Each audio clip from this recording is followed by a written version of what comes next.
Thank you so much, Bills Mafia, for your patience. Ryan Talbot just texted me about 10 minutes ago. I had run upstairs for a little while, and he said, I'm back and I'm as handsome as ever. And I must say, my friend, you just look a little bit brighter than usual today. Can you tell everybody what was going on that led to the technical difficulties and why we're going almost an hour late? Well, 45 minutes late. Yeah, absolutely. So the laptop that I use, the webcam on that died out about a year ago. So we bought another webcam for it. Had been working fine up until yesterday. Plugged it in today for the show. And I looked like I was kind of like in the Matrix. I was like half green, squiggle lines going through it. I tried a few different things and clearly was not working. The webcam had run its course. So my wife ran out, grabbed a new webcam, top of the line of what they have at Walmart. And here I am, crisp and in 1080p, 1080 HD. That's right. You are looking fresh, my friend. Scott Moranto says looks about 15 pounds skinnier, which maybe that's just because you haven't been eating much because you've been working so hard on the draft the last couple of days. Maybe I should have gotten this years ago. That would have helped out a lot. Welcome into the Shout Buffalo Football Podcast, the post 2022 draft edition. We are going to be in your life for about an hour here, breaking down this entire thing, 30,000 foot view of what the Bills did to address their roster, their depth chart. We're going to take a kind of a quick peek as we move along at the depth chart and where a few positions stand here, and maybe project them out a little bit as we have rookie mini camp on the horizon, a little bit over 2 weeks away, a little under 2 weeks away. Then we'll obviously have OTAs, mandatory mini camp, and then training camp will be here before you know it. Sophia, we got to start with Sophia, who has been literally pounding the table for weeks in here. Every time we go live, she is the first person to mention the punt god. And I guess that's as good a place to start as any, Ryan Talbot. The Buffalo Bills address punter. Matt Hawk has his competition, and maybe Matt Hawk's not really competition. We'll see. I think Matt Ariza just has to show that he can basically hold the ball so that Tyler Bass can kick it through the uprights. If he could do that at almost a baseline level, I think he beats out Matt Hawk. But Sophia has been calling on YouTube for Matt Ariza, the punt god, for weeks. The Bills took him with the first pick in the 6th round. Funny enough, Ryan, the third punter off the board. We'll talk a little bit about that. But your reactions to the punt god, Matt Ariza, now on the roster for the Bills. Yeah, I'll take it a step further. As long as he has a pulse, he's going to beat out Matt Hawk and be this team's punter in 2022. Listen, at the Bills, a lot of people make a big deal out of Hawk in terms of his holding ability. Yes, it's true. He did a really good job holding for Tyler Bass, but in season's a lot different than all this time now that the Bills have leading up to the season to let Matt Ariza get up to speed on holding the ball. And it's funny. I'm pretty sure that Nick Novak may have been listening to the first presser that he gave with the Bills, because he was asked about holding, and Nick Novak, previously in this league, works with the punt god. He shared a video out on social media of doing the holding drills, and Ariza's grabbing the ball or the snap with just one hand. So I don't think it's going to be an issue whatsoever. I think he'll get up to speed pretty quickly. It was a really good pick. And Matt, what I really did like about it was he almost took it personally that he was the third punter off the board in this draft. And listen, there was a lot of hype around him leading up to the draft. He had 280-plus yard punts. He had a ton of 50-plus yarders, 60 yarders, 70 yarders. It's just the hang time. And I think a lot of teams kind of covet the hang time over the booming kicks. But that's not to say that he can't get that and learn that. So he's going to come in here a little bit angry as well, which, I like, because I think that's going to really bring out the best in him early on. Yeah, so I think the Bills had to come out of this draft with a punter. I think the things that we heard about Matt Hawk from Brandon Beane do not elicit confidence in the fan base. So, that was something that I think that they knew Cornerback was a priority. I think punter was one of those as well. So they get who I think a lot of people had as the top punter in this class. I mean, I know he ends up going third. The Penn State kid, Stout, and then the other punter, I think from Jake Georgia, went. Kamada. Yep, he went the second one, both in the fourth round. So listen, the run on punters started, and the Bills, had to be patient. They didn't have a fourth round pick. They wanted, if they would have used a fourth round pick, Brandon Beane said they would have drafted the guy they took in the fifth round, Khalil Shakir, which we're going to get plenty into him in a little while. So get comfortable, stay tuned for that. But, they get Ariza, who ends up being the third, and I think he goes the third punter off the board because there's some questions about a few things. Not only inexperience, Ryan, like he's only been punting for a year. This is a guy that spent time as a place kicker. He handled kickoffs for San Diego State, and he's getting drafted to be a punter. And we talked to him yesterday. That's what he's focused on now, right? Eventually down the line, in a perfect world, in a dream world, he'd love to be the first NFL kicker to punt, kick off, and do field goals. Like that would be like a super cool thing. He's done field goals for San Diego State for years, but punting now is where he's really like separated himself as a specialist. He does a few things kind of weird. One thing kind of weird. He drops the ball with his left hand because he's left-handed and he's left-footed.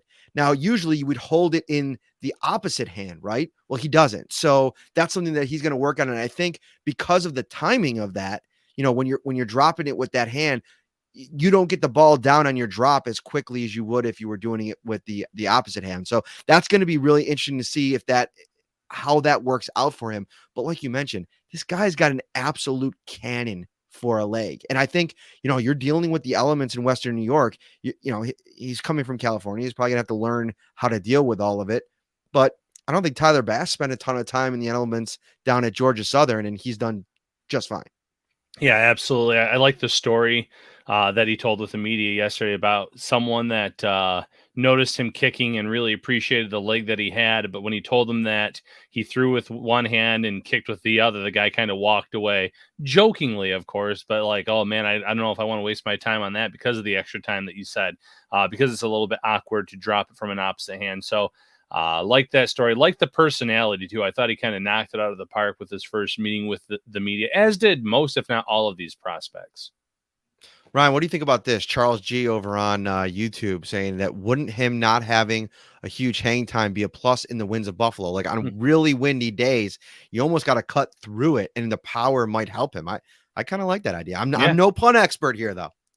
In theory, it makes sense. So maybe something that we can ask the special teams coordinator about at some point. And listen, in an ideal world, you're not going to need him to boom an 80-yard punt often. But there were times where the Bills had trouble getting going. There were times where they were backed up and they got off the field quickly throughout the season last year. There were some duds that they had offensively. Not a ton of them, but a few. So he can really come in handy in terms of flipping the field in a big-time way. And that's certainly something that they did not have last season with Matt Hawk.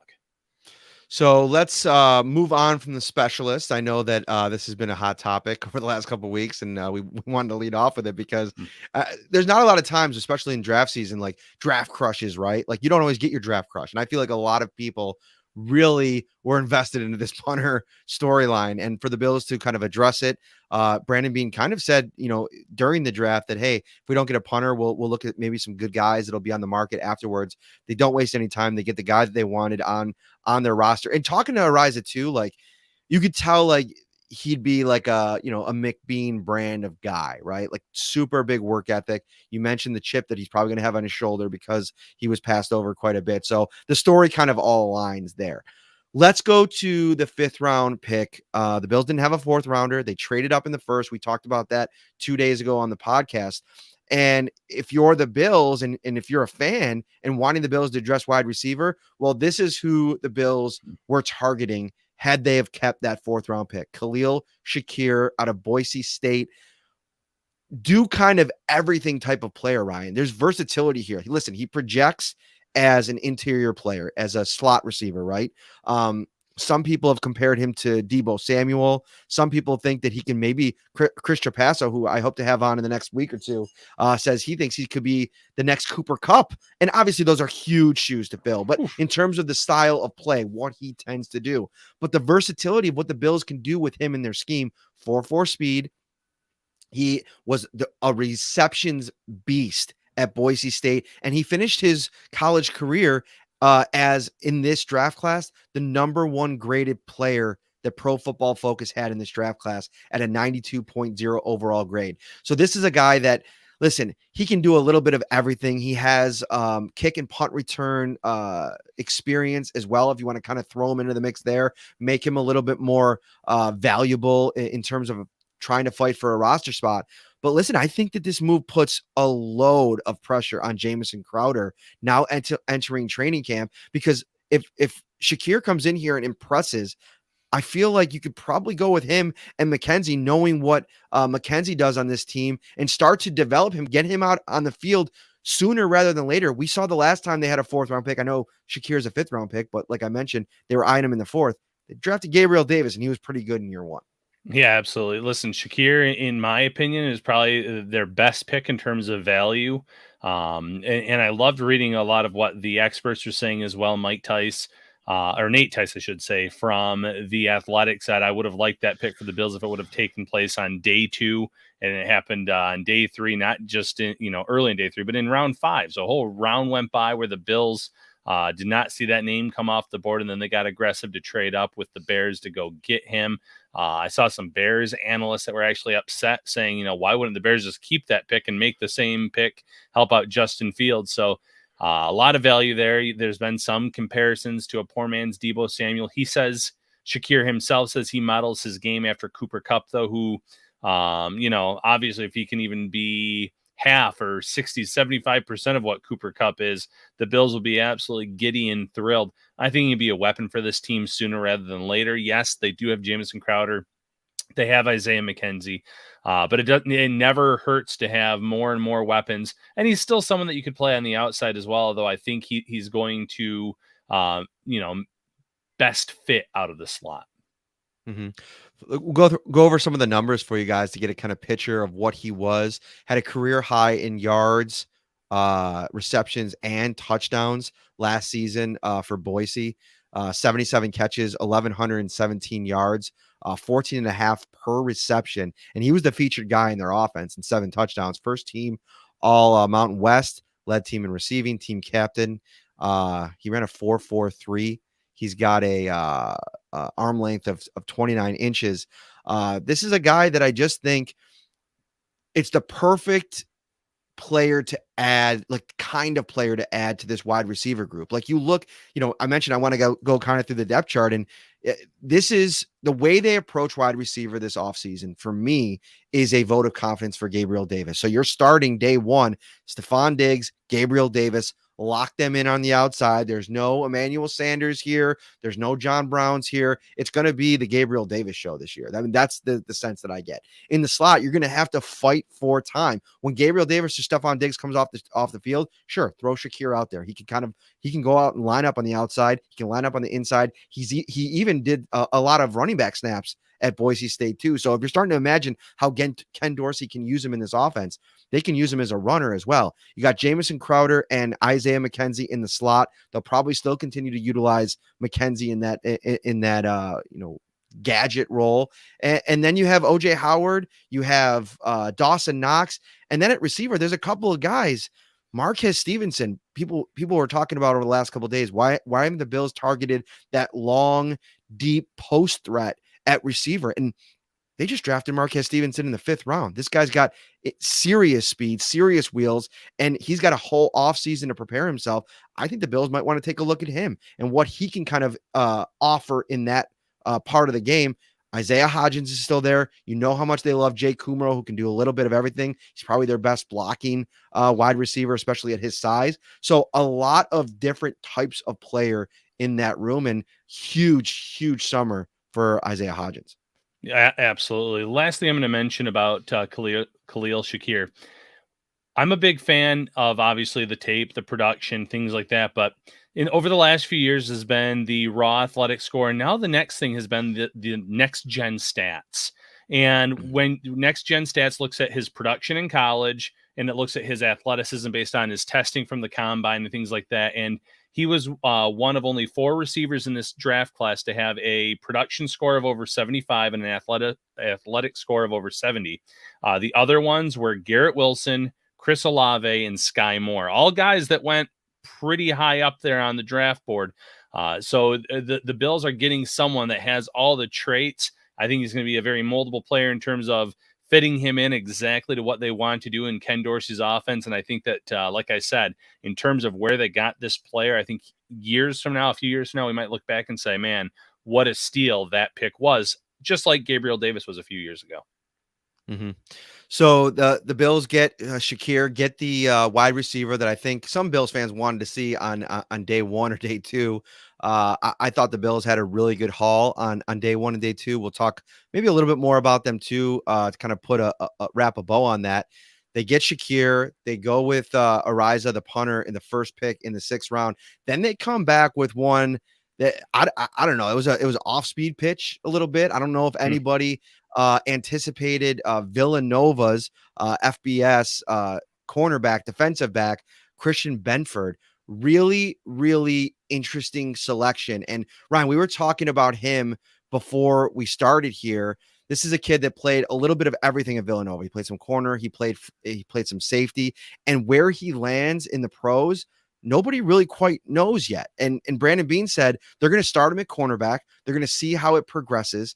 And he kind of mentioned Micah Hyde as an example, similar case, came into the league as a slot corner, but eventually, really found his home at safety. That could be the timeline for Benford, but he's a guy that 100% is going to bring it in here, compete every day. They like the kind of juice that he brings. And even though he wasn't really on anybody's radar, it seems like from everything that I've heard, everything that, Brandon Beane said, this is a Sean McDermott type of guy that he can mold in with the image that he wants. Yeah, absolutely. And actually, this goes along with one of the questions we had in the chat, man. Were either of you surprised we didn't draft a safety? Technically, he could end up being a safety for the Bills. And as Brandon Beane said, start him at cornerback, see how he fares, see how he does. But long term, maybe he does project best as a safety. When it comes to these small school prospects, these players that maybe aren't on the radar, you almost just have to trust Brandon Beane, and not just in general. Look at some of these other small school players that he's drafted over the years. First 2 names that pop into my head are Taryn Johnson and Saran Neil. Taryn Johnson is one of, I would say, an elite nickel cornerback in this league. He has proven it time and time again. He had 1 year where he had some ups and downs, but he's been pretty solid throughout his career. Maybe wasn't on a lot of people's radars coming out of Weber State. And then you have Saran Neil. And yeah, Saran Neil defensively doesn't play a ton of snaps out there, but he is, I would argue, their top special teams player in terms of the coverage unit. So Brandon Beane and company have an eye for these players. And that's the other area where Benford said he can kind of come in and contribute. He says, he loves playing on special teams. He's played all over on special teams. He's been a gunner. So that's where he's also going to try to kind of come in here and earn that role on this roster as a rookie, because they do have some talent in the cornerback room and at safety as it stands, but make the roster this year, carve out a role on special teams, and then see where that takes you over the course of this year, then going into year 2. Scott Moranto, I had to put this up on screen. Double dip at CB in the draft is sweet as honey mustard. Barbecue double dipped at Elmo. Shout out for the best wings in Western New York. I don't want to hear any smoke either. That's definitive on the Shout podcast. Yeah, I think it's interesting. Like you look at the defensive backs room and what the Bills did at linebacker. There's a couple comments in here about the size of Bernard, and maybe he potentially could be a safety type of hybrid down the line if they want to move him that direction. Super fast. I actually started watching some of his highlights, and the coverage ability of this guy, I think that's what probably stood out to the most to the Bills. I mean, he flies around on the defensive side of the ball, and what's more important than anything else, like some of the numbers, like 4.59 speed, great. a guy that had a ton of sacks. He really knows how to operate around the line of scrimmage. But flying around in the secondary, you really have to have a knack and a feel for how the game is played out there. And it seems like he's really reactive. He's really quick on his feet. And sometimes that's been the problem area for Tremaine Edmonds at times, right? Where in coverage, it's almost like he sees something, a half second too late. I'm not saying Bernard is an answer at middle linebacker. He's not. He projects as a will, maybe a big nickel, eventually, maybe even some safety. They want to use him as a hybrid. And interestingly enough, Brandon Beane said that what they like so much about him is that he almost blitzes. His instincts as a blitzer reminds him of Poyer and Hyde, what they're able to do. But in terms of the Bills not drafting a safety, Ryan, and looking at that room overall, sure, there's a lot of questions with what's going on with Jordan Poyer right now.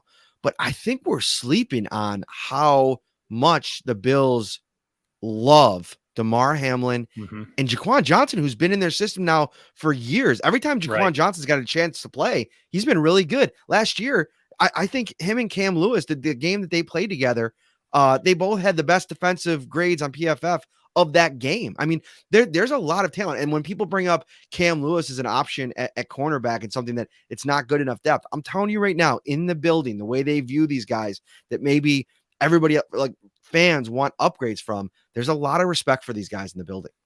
A ton of respect. And there's one other name too, that a lot of fans were really saying, hey, maybe he makes the roster over one of those two players that you mentioned, Josh Thomas. He was on the practice squad all year last year, Matt.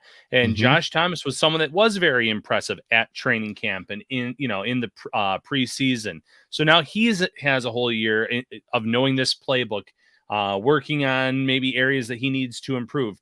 You mentioned Hamlin, who they drafted last year, and you have Jaquan Johnson, who's been in the system. They have a lot of guys that I think if one of those two safeties went down, if something happens with Poyer, they feel comfortable enough going forward with one of them. Now, that's not saying that they have an option that's going to play at the same level as either of those players if something were to occur injury-wise or whatever the case may be. But they have confidence in their abilities to come in, plug in, and contribute in their own ways and be productive members of that defense. Ton of people watching on YouTube across all the platforms, Facebook, Twitter. We appreciate you. If you're watching on YouTube, smash that like button, subscribe as well. If you're coming in only for a portion of the live show, don't forget, this goes up on all the audio platforms right after the episode. So Apple, Spotify, Stitcher. I saw my uncle out at a baseball game last night, and he said my cousin introduced him to Stitcher. He would always put YouTube up when he'd go out and mow his lawn or do the driveway when he was plowing. He'd put YouTube up, put the headphones on, and he'd have to run back over to the screen to refresh it to turn his screen back on, because if you're watching on YouTube, it shuts off. And my cousin told him, like, Uncle Tony, you literally can get the download on the audio app, and it plays whether your screen's on or not. And he thought it was the coolest thing ever. That's amazing. Yeah. The joys of technology when you learn about these different podcast platforms and things like that. So that's great though. And thanks to him for being a supporter. We met some today as well in Franklinville at the Maple Festival. So can't thank the Bills Mafia enough, as well as all of these Bills fans in the chat here tonight too. Yes, and speaking of which, if you're in the chat on YouTube, or you want to send me a DM on Twitter or Ryan, we're going to be here for another half hour. So we want to talk about whatever you want to talk about. I want to look at some of these position groups for the Bills. We could even talk about some AFC East reaction from what some of these teams did in the draft. Obviously, the Jets had a big draft. The Patriots, very curious what's going on down there with Bill Belichick. We could talk about that as well. And also, another reminder, I mentioned this a couple of times now, we launched our newsletter, and we're going to, the next one's coming tomorrow morning. So get yourselves set up for that. Head to syracuse.com/newsletters, hit the shout box, go down to the bottom, put in your email address, hit sign up. Boom, you're in. You will get all of our draft coverage sent to your inbox in the morning. I'm excited for that, Ryan. Oh, same here. Bills Mafia, make sure that you do sign up for our newsletter if you haven't already. Very simple process. All right, so Balon Greyjoy. I'm just kidding. Balon Spector. I'm going to call him Balon Greyjoy every time. We did the Channel 4 draft recap show today, and Heather Prusak was talking something about the day 3 picks. And I said, yeah, what about Balon Greyjoy? And she watches Game of Thrones and she's like, don't do that to me because I'm actually going to say that on air one of these times. And I said, that's okay. Say it. I want to start the movement. But yeah, he was way before the curve because Game of Thrones came out way after he was born. But Balon is a baller name. And one of the things that really stood out from talking to Brandon Beane, looking over a lot of the scouting reports on the Clemson linebacker the Bills took in the 7th round. And don't worry, we're going to get a UDFA download here in a moment from Ryan Talbot, who's been on it for the last 24 to 48 hours. He's an edgy player. And the first time you see that on the scouting report, you think, all right, what do you mean? Like edgy, like he's good off the edge? No, he plays with an edge. Like he's a really fiery guy. He plays with a lot of passion on the field. He's energetic. He's got a little bit of a nasty streak. And I think that's a really good skill set to add to this particular linebacking room. Like look at Tremaine Edmonds, the leader of the group, but him, Matt Milano, Tyrell Dotson, even Andre Smith, they're all kind of like reserved a bit, right? Mm-hmm. AJ Klein was as well. I mean, he's a veteran guy, but very reserved. Adding a little bit of spice, some edge into that linebacker room, I don't hate it at all. Not at all. And again, is he guaranteed a roster spot? No. Those last 2 picks, I think, could face an uphill battle. But if he shows that he can bring something a little bit different than those players that you mentioned, those back end players, the depth players, then he could absolutely carve out a role on this team. Maybe it's on special teams early on and into waiting for his opportunity. But there's nothing wrong with looking at those options and trying to upgrade the back end of the unit, the depth, so to speak. I'm really excited to see what he can do this summer. The Bills brought him in for a reason. They double dipped at that linebacker position, neither of which are guys that would come in necessarily for a Tremaine Edmonds. But if he can carve out a role in special teams, maybe that's bad news for Metakevich and Andre Smith. He could push some of these guys that have held on to those final spots in the 53-man roster in the last year or two, and carve out his own role here going forward. Let me ask you this, Ryan. And if you have a question, drop it in the chat. We'll bring it in. Ryan will be paying attention to that. I'll be paying attention to it. Smash that like button, subscribe on the YouTube channel. You look at this draft class and there's potential for playing time for a few guys. I mean, there's path to playing time, none more than Kaiir Elam. And maybe let's take Elam out of it because right now, if you were projecting the CB1 competition, I know he's going to go into a really tough competition with Dane Jackson, but I think we'd all probably agree that he's the odds-on favorite to win that CB2 job. And who knows where Tre'Davious White is, and that's a whole another side conversation. But who do you think from rounds 2 to 7 of that crop, who has the best chance to make a 2022 impact, the biggest 2022 impact? I'm going to go James Cook just because of the fact that I already see the role that they're going to have carved out for him. It's going to be very similar to what they were probably hoping to use JD McKissick for in terms of being that back out of the backfield to catch the balls. But in addition to being a pass catcher, he averaged over 6 yards per carry all 4 seasons at Georgia. So he can run the ball a little bit too. He's a little bit lighter, so you don't want to see him take too many hits, that is. But if he can add a little muscle to his frame, which he will over time, you could even give him a heavier workload there.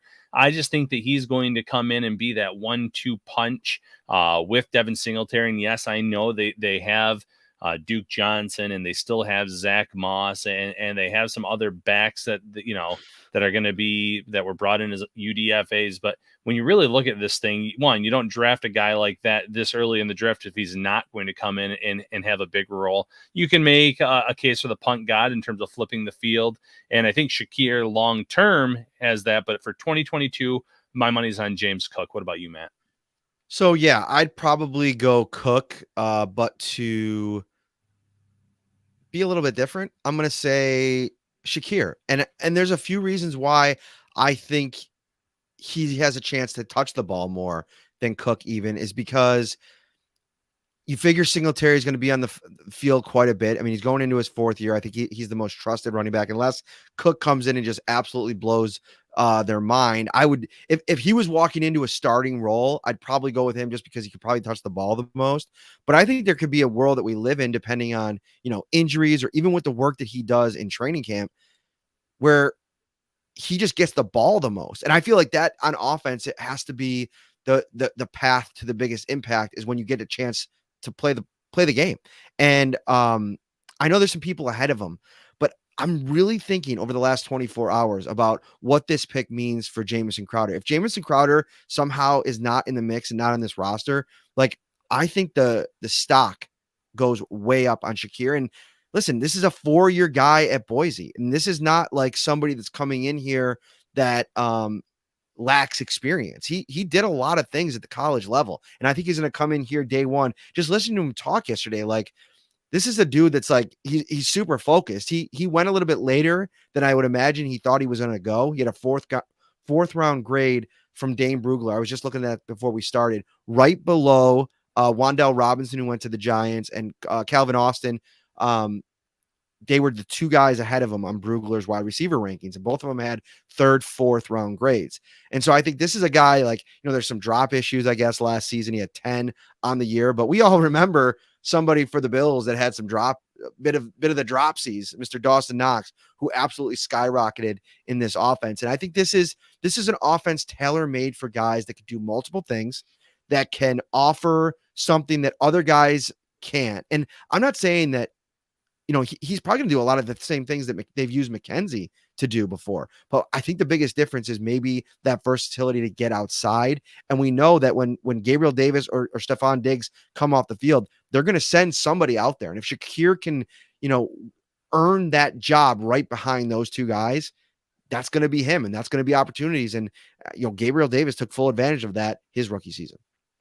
Absolutely. And, Bills fans, obviously, you can look at some of his film from the Boise State games and things like that. But even go and look at the Senior Bowl practices. He was dominant in the red zone during those drills. He had a really dominant week against some of the best in the country. So, he helped, he proved himself there, too, against some of the best of the best. I think this is going to end up being a great fit for the Bills. And maybe, Matt, maybe you're right. Maybe if Crowder deals with a lower body injury, something that has come up quite a bit over the last few years, maybe the opportunity comes for him to make a bigger impact right out of the gate as a rookie. Pops is asking on YouTube, can Shakir return punts? Yes, he returned 9 of them this past season. I think he probably wanted to get that into his repertoire so teams knew that he can do it. I don't necessarily know that he projects as an every punt return guy, but who knows? He's probably going to get a chance to get out there and get in the mix. It's funny projecting the punt kick return battle for this year. The Bills really didn't address it by bringing in a specific specialist. I mean, the odds on favorite probably at this point is Isaiah McKenzie to get another crack at it. Yeah, I would think so. He had some opportunities. Stevenson did as well. Maybe he'll get another crack at it. But you're right. There's no one that was brought in specifically with that skill set to handle those responsibilities. So it's going to be an open competition again this year. All right, let's go through some of these AFC East teams. Miami Dolphins didn't do a lot. They obviously have Tyreek Hill now, sent a first-round draft pick to the Kansas City Chiefs to acquire him. But listen, I think the draft that the Jets had immediately makes the AFC East more competitive because, I think that in a lot of ways, like I've mentioned on the show multiple times now, I think that they've passed the Patriots. I mean, I think they need basic average level quarterback play from Zach Wilson to be the 3rd best team in this conference or in this division. So you look at their draft, they start off with Sauce Gardner, the top cornerback by most in this draft. He's going to now pair with Bryce Hall, who, by the way, remember Bryce Hall, Ryan? He went a couple drafts ago. He went 5 picks before the Bills took Jake Fromm. Isn't that funny how that works out? He was a Bills draft crush at that time. He's going to be in the mix for the Jets. They come back at 10. They take Garrett Wilson. Then they get who fell in the first round. A lot of people thought that Florida State's Jermaine Johnson was going to be a top 10 pick. The Jets trade back up into the first round to get the edge rusher. So all of a sudden, they're adding players all over the place on their roster. It looks a lot different. What did you like the most that the Jets did? Well, obviously addressing the cornerback spot in a division, I should say, when you're going against the likes of Stephon Diggs, Gabriel Davis, Tyreek Hill now, you want to have a guy that can hopefully lock down those players. So I really like that pick right out of the gate. There were some mock drafts projecting them to take a cornerback. There was somewhere they went with offensive tackle early on and then came back with a receiver. It's always good to add weapons for your quarterback, though, and they did that with Wilson. They did that with Breece Hall in round 2. Like you said, they had a really solid draft class, but like some Bills fans also noted when I made a comment about it, you better hit a home run on paper when you have such high picks, when you trade back into round 1 and you have, the top consensus running back fall into your laps the next round. These are all things that you should be able to do when your team's been this bad. So if Zach Wilson takes a decent sized step this year, yeah, they could be in the mix for the number 2 team in the AFC East, along with the Dolphins and the Patriots. Now, obviously, that's a big if, because quarterback play, you just never know. Wilson had some highlights last year, but he also had plenty of lowlights. Check out this quick run through their depth chart, and I think their offensive line is better. Also, they didn't address it in the draft, but they bring in Laken Tomlinson to join some young talent. I mean, if Mekhi Becton figures it out and he can be a serviceable left tackle, I like some of the things they have going on there. They signed CJ Uzoma, who's now their number 1 tight end. They drafted Jeremy Ruckert, who a lot of people liked in this class. Then at the receiver position, you're looking at Garrett Wilson and Corey Davis on the outside, Elijah Moore, who we talked a lot about in the draft season last year. They still brought back Braxton Berrios, and now they have a 3-headed monster at running back. It's really interesting. Michael Carter, Tevin Coleman, and they draft Breece Hall, who a lot of people thought the Bills were linked to. That doesn't end up happening. That offense looks completely different than the New York Jets offense from last season. All right, let's move over to the Patriots really quick. It was a strange draft for Mr. Bill Belichick, I would have to say. Starts off with Cole Strange trading down, letting which is surprising me. Trent McDuffie, to me, who the Chiefs traded up to 21 with the Patriots to get, I thought that would have been a slam dunk, run to the podium type of pick for Bill Belichick at 21, but he doesn't go that direction. He doesn't get one of the linebackers that were on the board at that spot either. Instead, he trades back and surprises everyone with an interior offensive line, Cole Strange. A lot of the experts had a third to fifth round grade on the guy, which if he ends up being good at that spot and maybe there was just a misevaluation on it, fine. I mean, that was important. They lost a few guys. They lost Shaq Mason. They lost Ted Karras, a lot of moving parts on this New England offensive line that's had, they lost Joe Tooney 2 years ago. So getting better on the interior of the offensive line, likely a priority with Mac Jones, who doesn't have much mobility. But the biggest issue that I have is not finding a way to address the skill position at all. I mean, you're still looking at a wide receiver group that's Nelson Aguilar, Kendrick Bourne. They got Devontae Parker, but I don't necessarily know if he helps. And then they traded up to get Tyquan Thornton, who I thought was a reach. If they had stayed 5 spots back and picked him, they traded up to get him, right? Yeah, starting out with Cole Strange, the one thing I really hated about it is there were some evaluators that said second round, then trade back again. Even if you're picking him early in the second round, that doesn't look nearly as bad as it does trading down once and still taking him in the first round. You mentioned if he becomes a good player, maybe it was a misevaluation, maybe, but by all accounts, you could have traded down again. There was talk that at pick 32 that the Vikings were taking calls. They admitted that they had some people that were trying to trade with them to get into the first round. There's no doubt in my mind that the Patriots could have had people calling them as well, saying, hey, how about you trade back again, acquire more picks, try to add to that defense as well that couldn't stop the Bills the last 2 games from getting off the field. You could still get Cole Strange in round 2 and pick up some more, picks and ammo to address those areas as well. And they just didn't do that. As for the receiver, blazing fast speed. But you don't have a quarterback that has a rocket for an arm either, that you're just going to say, go run a go route. There's a lot to be desired with the route running. In my opinion, maybe he develops, maybe he comes along and he is a real asset for this offense, but that was even a reach. So the first 2 picks were surprises by all accounts. So right now we're after the draft and we got some time to put some real evaluations together, but how do you look at this division? What's the toughest game on the schedule for the Bills in the AFC East? And how do you think these teams finish? A way too early AFC East prediction, Ryan Talbot. Throw it on me. Yeah, well, I think the toughest of the three is the Dolphins. I'm still not a believer in the quarterback, but I'm not a believer in the quarterback for any of the teams, minus the Bills, obviously, in the AFC East. There's still questions about Mac Jones and how much higher his ceiling is. There's still questions about Zach Wilson and the step that he takes. Tua just needs to be a decent game manager. They have a solid defense. They add Tyreek Hill to this thing. They've been they've been competitive the last 2 years, mind you. They've gotten off to some rough starts, but I think they're going to try to, well, not just try to. They're going to avoid that this year with McDaniels in charge. So I think Miami's the biggest threat, but I still think there's a sizable gap there. So I'll say Miami, though, second in the division. I'm still going to take New England for third because it's going to come down to Zach Wilson. I'm not sure what kind of stride he's going to take. So Jets still in fourth, but it's a lot more competitive. It's not a runaway for the Patriots to end up in third by any stretch of the imagination. All right. Wow. Over 400 watching live on a late Sunday afternoon. The NFL draft is in the books. The Bills added to a couple positions that I think fans wanted to see addressed. Specifically cornerback. I think linebacker is one that, I think some fans would have liked to maybe the next iteration of middle linebacker that doesn't come in this draft. I don't think that Tremaine Edmonds is headed out of town in any universe at this point. As a matter of fact, we've talked about this on a couple of shows. I think we talked about it on our Twitter Spaces earlier today.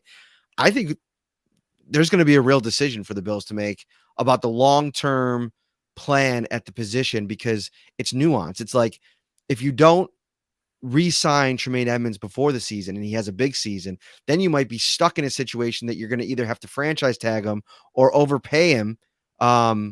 If you think you're overpaying him or overpaying for the position, it doesn't even have to be overplaying the player. You could love Tremaine Edmonds. Robert Saleh could come to town and give you an unbiased report and say, that dude is a unicorn. He's one of the best middle linebackers in the league. The problem is the position and what the money that you're kind of putting towards that spot. Now,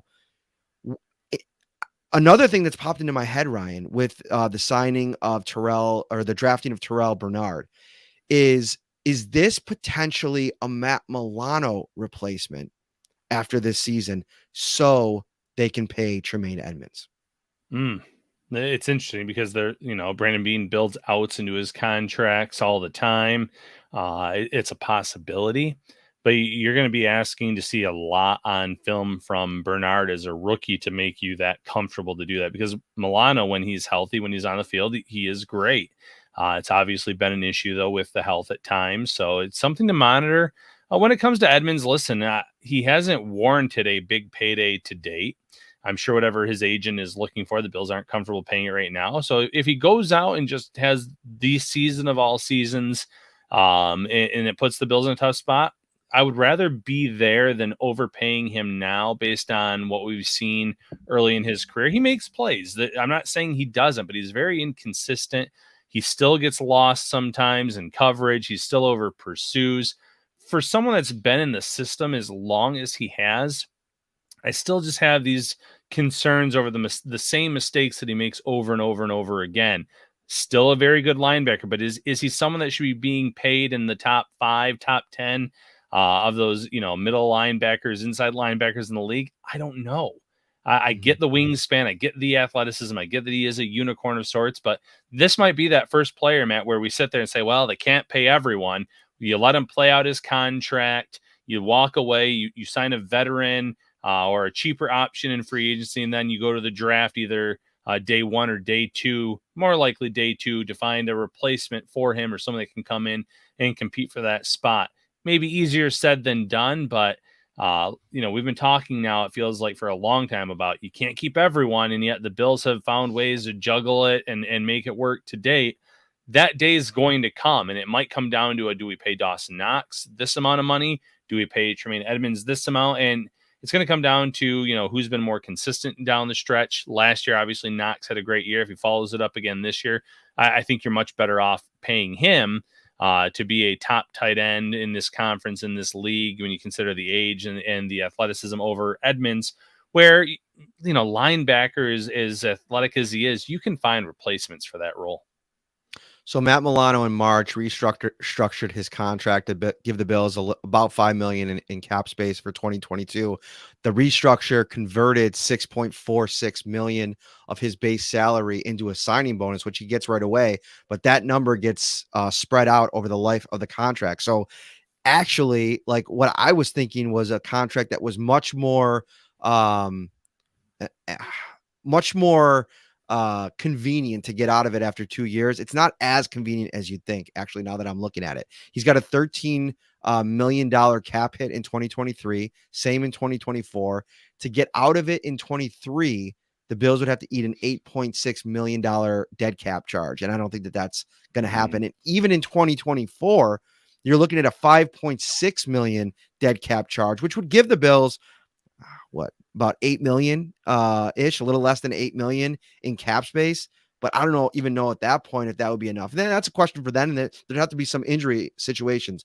But maybe the more I sit here and think with it, that you draft Terrell Bernard to get an idea of what it looks like. Should Matt Milano go down for an extended period of time, or if Tremaine Edmonds goes down for an extended period of time, what does this coverage unit look like with two will linebackers and maybe throwing out another linebacker, Tyrell Dotson or something like that, and see what it looks like with four guys out there. I know it's not the traditional look that they play with, or heck, I mean, keep Taryn Johnson. He plays like linebacker half the time anyway. Yeah, it gives them some flexibility. Bernard, I know a lot of fans are like, well, why are you bringing this Milano clone in terms of the height, weight, speed? There are times where they're going to want to run out of a 4-3 base, and you can kind of use him in that area. You can use him as a big nickel, as you mentioned. He's not just going to be someone waiting in the wings for Milano's contract to end. They're going to utilize him on defense at times. They're going to utilize him on special teams. So there's a plan in place. They had a private workout with him. He knocked it out of the park. They came back and said, "Yeah, this guy picked up our everything we asked of him right off the bat. He didn't allow a touchdown in coverage during his career. He has this really solid athleticism. He's coachable. He's teachable. You just take him because he was probably standing out on their board at that point in the draft." One other team I want to kind of get, maybe two other teams I want to get to in the draft here, because the Chiefs and the Ravens. Let's start with the Chiefs because, listen, I know Tyreek Hill's not on that team anymore, but they still have Patrick Mahomes, and they've kind of thrown a bunch of darts. And if any of them stick, this is still going to be a pretty potent offense. And so they go out and they sign Marquez Valdes-Scantling. Juju Smith-Schuster was signed before the Hill deal, and then they draft Sky Moore. So they've already reimagined their wide receiver room. They still have McCole Hardman on the roster. The offensive line stays intact. They don't add anywhere else in the draft on the offensive side. They bring in Darian Kennard, who is a depth guard. He can maybe compete for a starting job, but he'll probably be one of the first guys off the bench. They're getting better on their offensive line, adding more depth. They went out and signed Ronald Jones. They also signed I like what they did on defense more than anything. George Karlaftis late in the first round. Trent McDuffie, they traded up and got him. So they're adding a corner, one of the tops in this league. And then Leo Chenal, the linebacker, I believe it was Wisconsin. Wisconsin linebacker. This is a dude. I was listening to Greg Cosell on Chenal, who thinks that maybe he has the potential to be the best linebacker in this class. He plays with his hair on fire.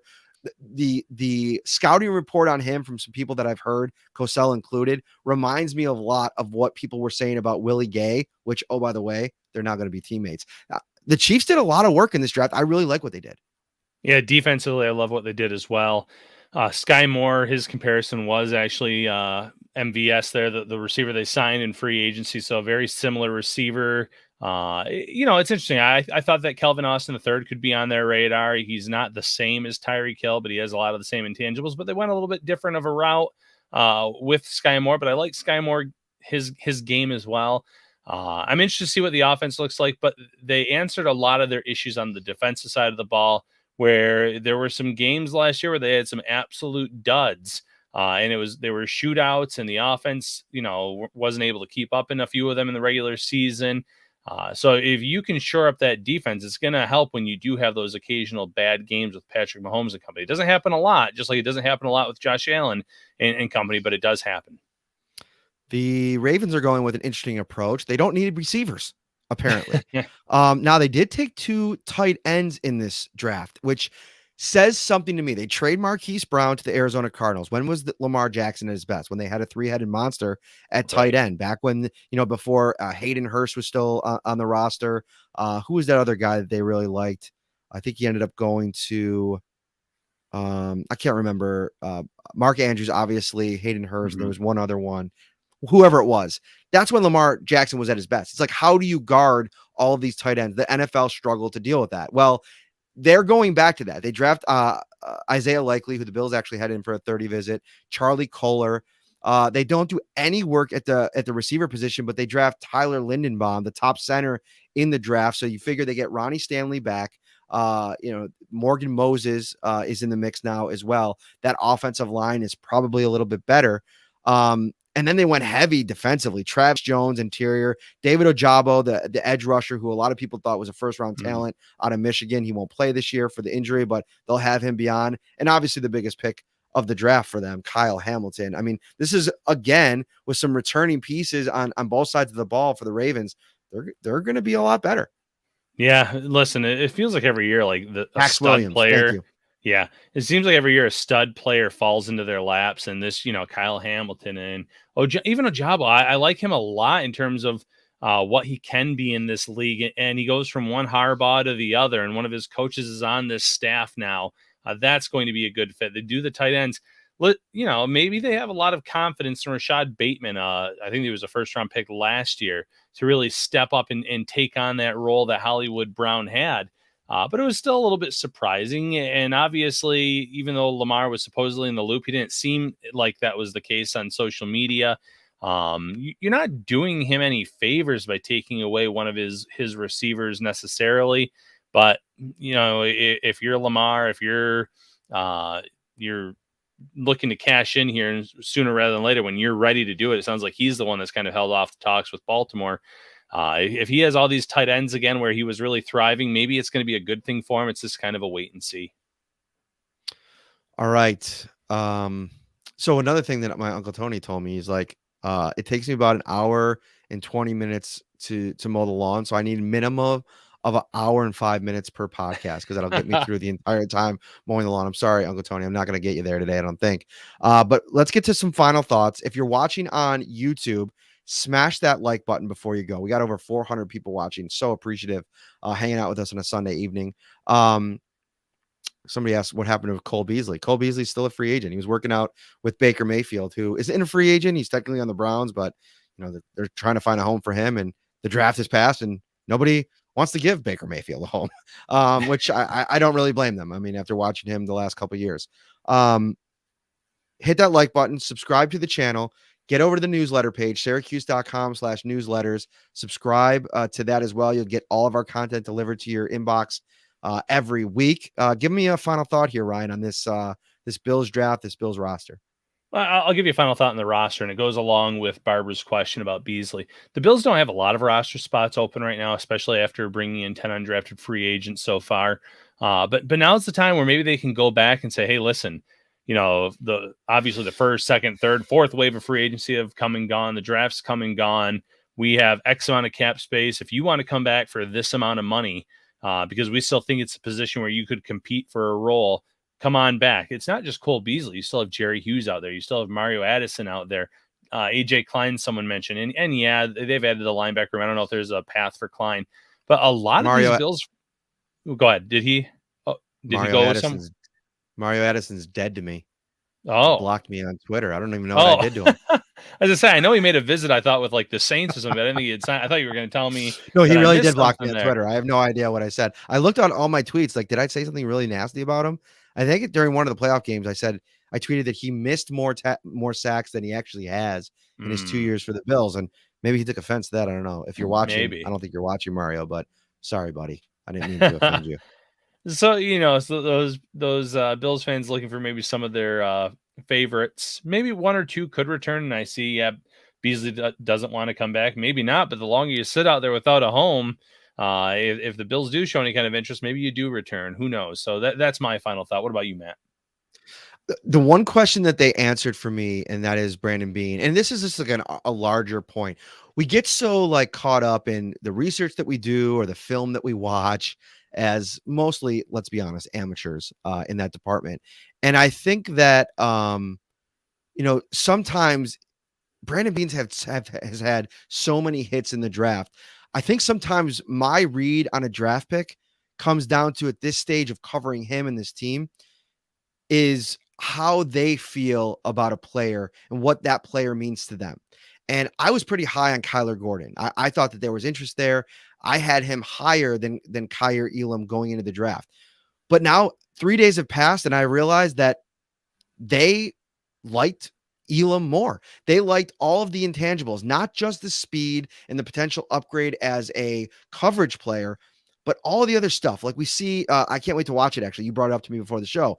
There's video out there of like one of the 30 visits where he was actually bringing out his notebook and going over his the X's and O's of his game with the coaching staff. That kind of stuff screams in the interview room with this regime. Guys that are invested, guys that are, football guys, love ball, love learning, love getting better. And you could just get that vibe off of Elam. And then all the other stuff, like one of the big hangups I had during the process was his inability to be a great tackler. And the due diligence that the Bills did is they talked to him and like, Florida had him playing a certain way to be an elite coverage player. And maybe they neglected tackling a little bit, and maybe that hurt him individually in the process, something that he now knows that he has to get better at. And he's the kind of high level athlete that I think probably works to get better at it. Yeah, that's great. And for Bills fans that didn't see that yet, the clip of Kyer Elam, he has this notebook where he goes over things that he did poorly, things that he could get better at, mistakes that he can learn from. He says, a copycat league, so I write down the routes, all this other stuff. Really impressive. Check it out when you can. Somebody said that would do it, Matt, for why Addison would block me on Twitter. It wasn't really a nasty hearted tweet. It was more of, man, doesn't it seem like the guy is always around the quarterback? That's one thing that really stood out to me about Addison's 2-year run with the Bills. And he led the Bills in sacks this year. And I've given him his kudos on that. I mean, he was, especially at a reduced role, still effective at sacking the quarterback. But man, I thought he could have had double-digit sack seasons. That's how much he was around the quarterback. And I guess that was the point that I was trying to make more, that gets lost on social media sometimes, Ryan. It's the danger of the medium. Yeah, absolutely, Matt. Listen, at the end of the day, a lot can get lost there. Players will sometimes block us, and it's part of the business, I suppose. Part of the business. Also part of the business, signing up for the Shout Buffalo Bills newsletter. Head over to syracuse.com/newsletters, and you can sign up today. You'll get all of our content delivered to your inbox. Thank you so much, everybody, for coming along with us on this journey. That is it. That is 5 shows, over 5 hours of Shout football content on draft week. We were aiming for to hit that number, that moment, and we've hit it. We're there. It's done. We appreciate all of you guys for watching. It was a marathon, Ryan, but we paced ourselves. We got through it. Even some late night offerings as well. Yeah, absolutely. It's still best time of the year. Love the draft, everything that comes with it. So thank you, Bills Mafia, for all your support. All right, we will be back on Wednesday. I'll do some work, and we could get Chris Trapasso on, get a little bit of his reaction to the draft, and we'll start getting ready for minicamp. It's going to be here before you know it. OTAs, mandatory minicamp, and then, wow, 6 weeks. At the end of that, it'll be 6 weeks to Rochester, Pittsford Pub. Here I come. Let's get it. All right, everybody, over and out. Enjoy the rest of your